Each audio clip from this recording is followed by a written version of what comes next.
We have now used App Center to distribute applications to ourselves or collaborators, to distribute to testers, and even to log events and track crashes and errors.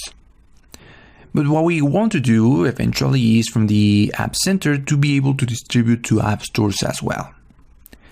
Unfortunately, for both Android and iOS, the first time has to actually be done manually. So the first version of the application has to be published to the store manually for us to later publish new versions of the application automatically as we push any changes to the master branch that we have on GitHub.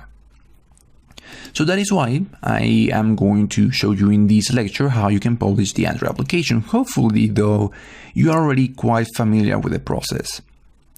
Basically, what I have done in here first is to the resources, I have replaced the default icon for a new icon. So of course that icon is going to be in the resources for this lecture, but you can use your own. Once I had changed that over here, by the way, I also added it to the drawable. So if you see the MIP map folders, I have also added it to the drawable folders. Maybe some of you do not see any MIP map folders, but I did add it to the drawable. So over here in the manifest, in the application icon, I can set the icon to that image. I am going to set a version number, a version name, of course the minimum and target Android versions. In the icon.xml file that is inside of this MIP map folder, I have changed the foreground to be the icon that I added. And in the colors.xml file that is inside of the values folder, I have changed the values a little bit. And so, like I said, the first time we have to do this manually. So I will right click on my project, making sure that the build is in release, select archive for publishing. And this time I'm not just doing this to create a key store. This time I actually want to create an APK. So I'll give Visual Studio a few seconds to archive this project.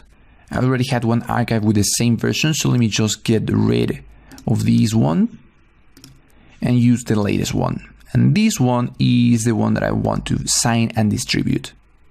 Now, even though we're going to be distributing to the Google Play, it's going to happen in the same way that the App Center is going to do it. If we want to distribute to the Google Play, we need the first version already published. So we will have to do an ad hoc distribution. Click on next, and I will have to sign. Actually, I have already signed this, so I will use the existing key, the one that we created previously. And I will click on next. Otherwise, you can just create a new one, or here are the lists. We can see the one that we used. So I will just keep using the existing one, click on next, and I will just click on publish. This is going to generate an APK. I am going to momentarily leave it on my desktop and click on save.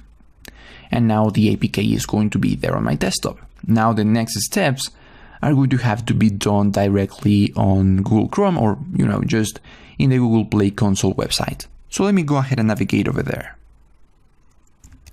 So over here on the Google Play console, this is just play.google.com/apps, I am going to be creating a brand new application.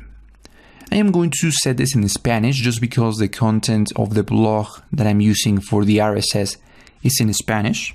And I will just set the title to LPA Finance and hit on create. And of course, before uploading the APK, we will have to add some information in here. So some short description, the full description.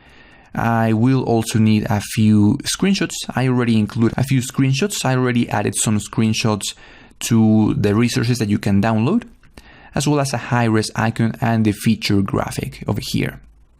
So let me go ahead and add all of the things that are being requested in here in the store listing.